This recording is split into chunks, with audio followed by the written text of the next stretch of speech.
Hello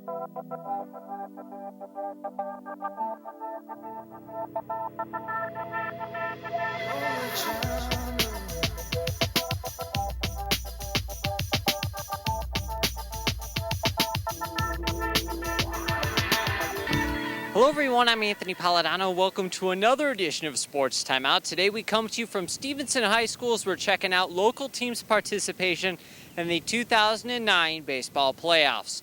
Our local teams were spread out over 3 districts this year. We start out with the Chippewa Valley District as Ford tries to come back against the Big Reds. Well, we get to this one pretty late in the contest. Top of the 7th now. Ford down 4-2. Robert Binder to Billy Bowman. Base hit to left. James Knox motoring around trying to score. The ball beats him to home plate, but Eric Tobler can't get there to get the tag down. Big Reds go up 5-2 despite Ganfield's argument on the play. Bottom of the 7th now. Matt Klan trying to close things out for the Big Reds. Terry Gissendaner bouncer up the middle. Dave Budka there with a nice running play to get the speedy Falcon outfielder. And then later in the inning, Steve Moore bounces out to Kyle Barlow. That would do it for Ford as the Big Reds win the opener. In a battle of 2 teams that had pretty tough regular seasons, final score 5-2. Chippewa gets their 9th win of the season. Zelmansky 2 hits and 2 runs scored with 1 drib in it. Bauman 2 hits and a couple runs scored. Alex Peters with a base hit and a steal for the Falcons, who end their season at 5-21. Ford, a pretty young team though this year. Good core of sophomores. They look to be a little better in 2010. Over to the Warren Mott District, the Marauders beat Berkeley in their opener 5-2, but then they fall to the Pilots of De La Salle, getting thumped in the district final 11-1. Marauders end their season with the share of a Mac White title and a 20-12 overall record. And moving on, it was another solid season for the Stevenson Titans and their skipper, Joel Manuel. But the young Titans struggled in the second half of the year after starting out the season winning 13 of their first 18 games. Stevenson sputtered down the stretch, going just 5-8 to end the regular season. The Titans look to turn things around and take home their 2nd district title in as many seasons. Titans would face Fraser in the district semifinals, a Rambler team which actually had more wins than Stevenson coming in, although you couldn't quite tell. Carson Bouchain here in the first, pitching to Connor Harvey, who gets a kind bounce there. Kind if you're Stevenson. It goes over the third baseman's head. Jason Fracassa in to score. 3-0 Stevenson. Brian Falta, when he's on, he's on. And against Fraser, he was on, striking out Nathan Smith. And then Mitch Schaefer waves at one there. Titans providing plenty of run support here off of Beauchene here in the second. Matt Papayas goes opposite field. RBI single brings in Ryan Battaglia, and the Titans were up 4-0 on Fraser. Boucher now still on the hill in the third, and Mike Catula says that not for long. The junior goes high and deep with this one as he crushes it to left center field. His 7th home run of the season. Not bad for a first-year varsity player. 5-0 Titans at that point. Sticking in the third inning. Bases loaded now, full of Stevenson players. Blue all over the place. Ernie DeRocco on the hill. Justin Zavon at the plate. Little grounder to third. He comes home, and Anthony Incarnati never touches home plate, says the umpire. Josh Andrejczyk scores 6-0 as Stevenson taking advantage of the Rambler errors. Here in the bottom of the third, Titans getting some good defense behind Falta. Bouchain with the single to left. Justin Zavon, though, comes up with the gun, and Matt Biondo is meat at the plate. Titans keeping the Ramblers scoreless in this one. Top of 5 now. Stevenson tacking on some insurance runs for Casa at the plate, and Jason rips one to left. Zavon comes in to score. 9-0 Titans at that point, and all that was left was the cherry on top, and Mike Catula provides it. A cherry bomb here to left center field and deep. It almost makes its way to the softball field. A grand slam for Catula, his 2nd homer of the game. 8th of the season as Stevenson jokes with him a little at home plate. Stevenson wins in a laugher 13-0 as Frazier's limited to just 2 hits by Falta. They commit 6 errors. Catula, 5 RBI in the win. Battaglia, 3 runs scored. Papayas with a couple runs and a run driven in. Fracassa scores 2 runs as Stevenson advances to the district final. Now the Stallions had another rough year in 2009 under Coach Bobby Lindsay as Heights was under 500 for a 5th consecutive year. Sterling Heights looked to turn things around against another sub-500 team, Chippewa Valley. Well, it's been a long season for Jason Visotsky and the rest of these Sterling Heights Stallions, and it would get a little longer in this one. Pick up the action in the top of the first. Visotsky on the hill, and his team not playing very good defense behind him. Alex Shoemaker here with the fly to center over the head of Mike Perini. It goes as an RBI triple as Smith trots home. 3-0 Big Reds. Matt Clan overmatching the Stallions at the plate as Visotsky strikes out there, and then John Capobianco strikes out looking. Bobby Lindsay's team was in for a long afternoon. Visotsky still on the hill here in the second. Ryan Darr at the plate, but not for long. He would be revisiting that plate in a little bit after he rounded the bases as he hits a double banger off of a couple cars out there and right. Opposite field shot makes it 7-0 Big Reds. Jeff Kazumplik on later in the second, and Kazumplik gets the same result. Mike Hoynatsky, 2-run jack to left field, makes it 9-0 Chippewa Valley up at that point. Is no one there to greet him at home plate. His team razzing him a little bit. Mark Zelmansky, apparently for him, home run's a little bigger deal because his team would be there to greet him at home plate after he ripped another Kazumplik pitch deep and out of the park to right field over the cars there. Someone said thank you very much. Wasn't the Stallions, though. 2-run shot makes it 11-0 Big Reds at that point. Top of the fourth, Lee Lazarecki on the hill, and Lazarecki not having much more success than his predecessors. He kept it in the park, but Hoynatsky still delivers an RBI single. It's now 12-0. Big Reds on top, and they weren't done yet. Later on in the inning, still off Lazarecki, it's Mike Worthman. Worthman going to go opposite way with a base hit of his own. Actually, he pulls it all the way to the wall. Couple more runs come in to score. It was hard to keep track of the Big Red base runners. They were circling the bases pretty much all day long. 18-1 your final. The only drama in this one, with the score 11-0, Sterling Heights challenged the Big Reds' first relief pitcher, saying that he was ineligible because he was not on the roster after he pitched to several Stallion batters. The umpires did not allow Chippewa Valley or force them to forfeit the game, but they did make that pitcher leave the game. It was a moot point, as that was the only victory Sterling Heights had on the day as the Big Reds pound them 18-1. We move on now to the district championship as Stevenson took on Chippewa Valley. The Titans have really turned things around under Coach Joe Emanuel. Before his arrival here at Stevenson, the Titans went over 2 decades without winning a district title. But in his dozen years here at Stevenson, the Titans have took home districts 5 times heading into this season and posted winning campaigns in 9 of the 12 seasons. All that stood between Emanuel and a 6th district title were the Big Reds. And when the Titans and Big Reds hook up, it always resembles a men's adult league softball game, and this one no different. Titans already down 1-0 in the first. Dylan Cooper on the hill and a bases-loaded jam. Mike Hoynatsky here. Little grounder to Jason Fracassa, comes up gunning. Can't get the runner at first. The throw gets away from Mike Catula. A second run comes in to score, and the Big Reds were up 3-0 on Joe Emanuel in the Titans. So Emanuel and the Titans would try to climb out of that hole in the top of the second. 2 on against Matt Clan. David Brown here comes up big. A 2-run double to left center. Scores Josh Andrachik and Connor Harvey. Titans had cut the lead down to 1 at 3-2. Later on in the inning, as B tags up and the Titan leadoff man normally sets the table. Here he clears it.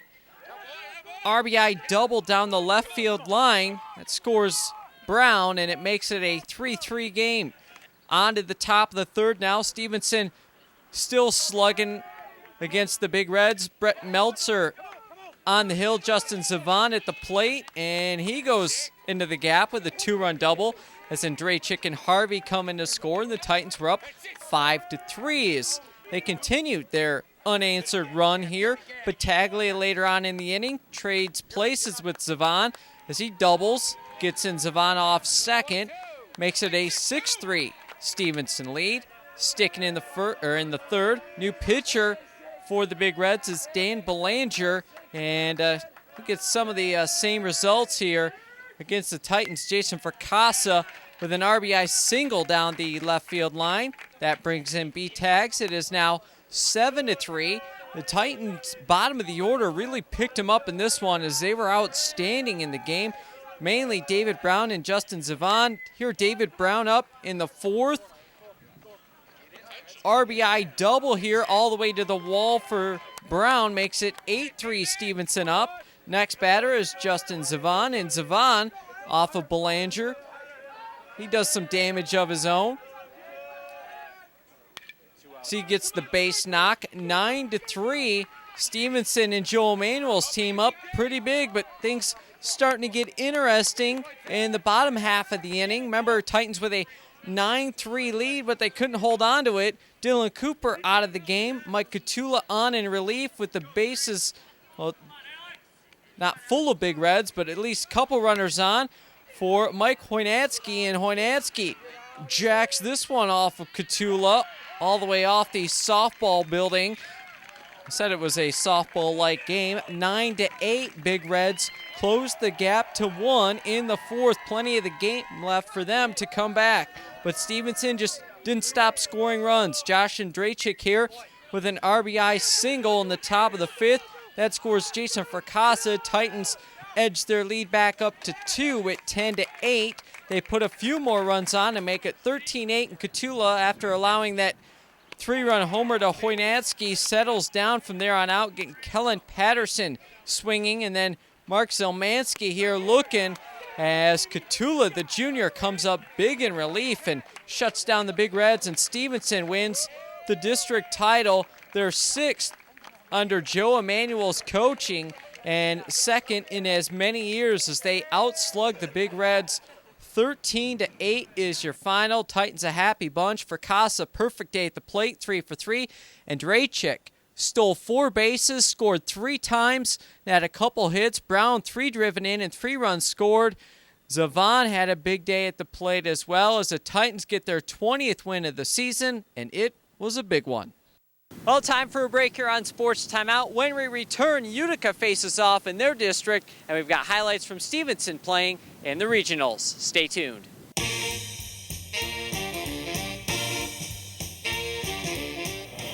I don't feel old.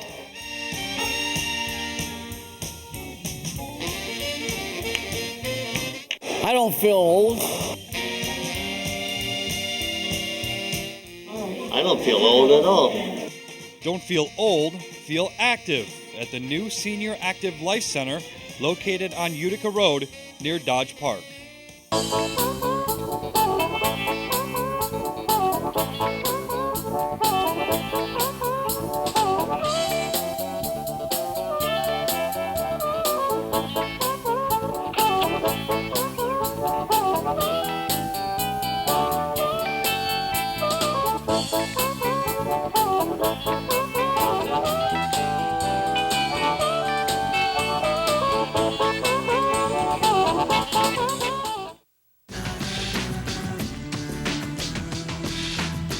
Life is calling.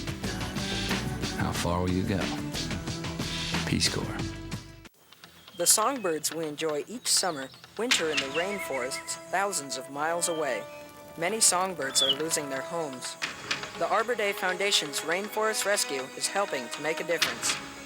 You can go online to arborday.org, learn more about rainforest rescue, and find out which trees can grow where you live. So our songbirds have a home in the summer, and the winter too. Find out more at arborday.org. Whatever we deny or embrace, for worse or for better, we belong underneath everything we are, underneath everything we do, we are all people, connected, interdependent, united. And when we reach out a hand to one, we can influence the condition of all. That's what it means to live united.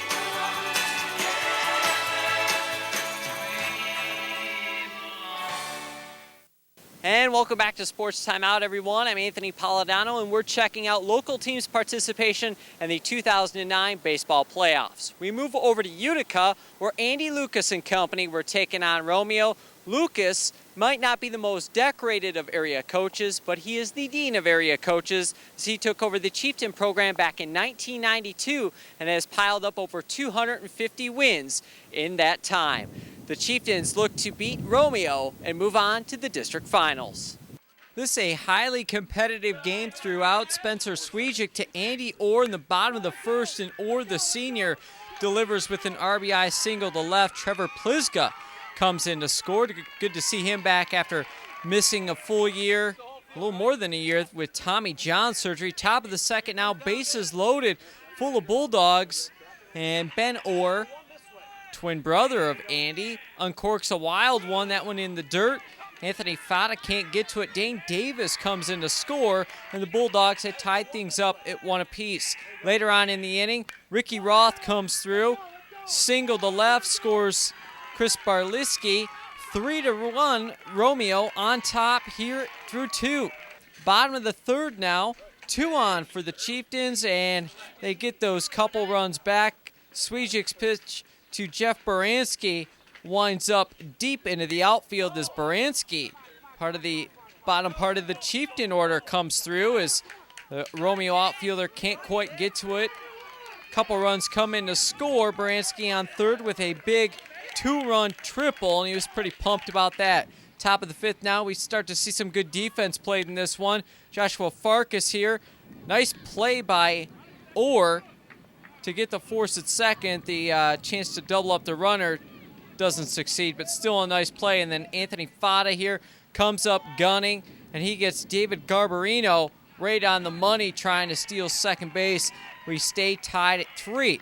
But Utica wasn't the only team flashing the leather. Justin Medley and the Bulldogs were doing it as well. Ben Orr here with the drive to right center, and a nice play by Medley.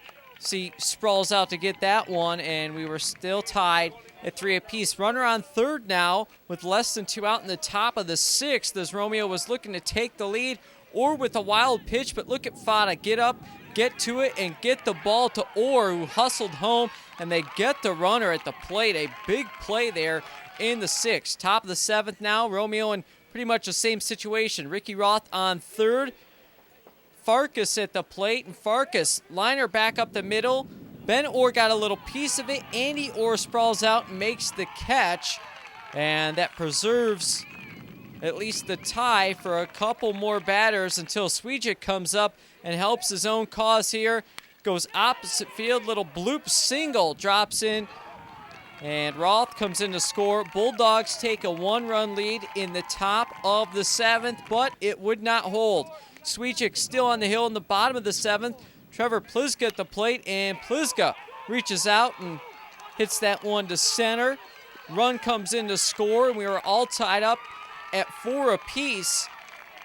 Romeo would elect to walk the bases loaded and pitch to Andy Orr, and it's not often that people try to get to Andy Orr, and this is why. Orr makes him pay. The walk-off base hit to left field. Plizga comes in, and Utica, a thrilling 5-4 victory over the Bulldogs. Ben Orr goes the distance, allowing just 1 earned run, walked 5 though, and struck out 4.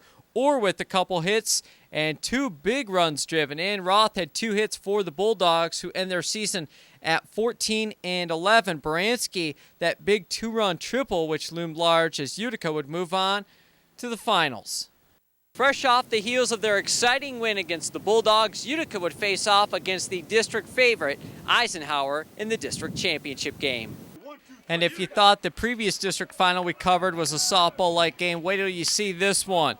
Pick up the action in the first off Josh Tilk. It's Dan Pollock, solo homer as Trevor Pliska makes a nice effort but can't reel it in. 1-0 Eisenhower. Couple batters later, it's Griffin Jones and the big catcher. Well, that ball's not coming back. Solo shot of his own is Tilk getting rattled in the first. Eisenhower up 2-0 on the Chieftains. Bottom of the first now. Griffin Jones on the hill in this one as he got the start. Anthony Fata at the plate. Fata, little pop-up here, back of first base. Look at Brett Cotton showing the range, diving play in foul territory. Nice grab, and no shortage of good defense in this high-scoring game, as it was still 2-0. And then Andy Orr, nice play there, robbing Rick Lemansky in the top of the second. Staying 2-0 there, as Orr had to go back and get the sunglasses. The ball was definitely in his glove. Bottom of the third now, Mike Wilk at the plate. Kurt Danduran can't quite get to it, and Cotton holds it a little too long as Andy Orr never stops running the bases, hustling the whole time. He slides in, has 2 score on the play, and just like that, Utica tied up the game at 2 apiece, but we were a long way from over. Tilk now to Robert Miner in the top of the fourth. Eisenhower regains the lead as Miner's 2-run single up the middle makes it a 4-2 ball game. Later on in the fourth, it's Rick Lemansky at the plate, still off of Tilk, and Lemansky delivers with a clutch hit of his own. 2-run single here to center, and it was 6-2. Eisenhower up. Jason Gendro's team piling it on here in this one. Later on in the inning, Mike Jagich, new pitcher on for the Chieftains. Same result. Dan Pollock having himself quite a ball game. RBI single here. A little blooper to right field scores Lemansky. It was 7-2 Eagles. And then later on in the inning, that's a 7-run fourth inning for Eisenhower. Vince Laurel here opposite field. Sweet swing there by the lefty. Scores a pair. A 2-run double makes it 9-2 as Pollock and Cotton come in to score. But Utica and Andy Lucas not giving up. Ryan Picariello comes on in relief and doesn't supply a lot of it. Andy Orr at the plate as the Chieftains try and fight their way back into this one. 2-run single to left cuts the lead down to 7 as it was 11-4. Top of the fifth now. Eisenhower looks to get that lead out to a pretty laughable distance. It's Cotton at the plate, and he whacks a single to center. Pollock comes in to score. Eisenhower had a dozen runs on the board, and we're up by 8. But the Eagles having a little troubles here in the fifth.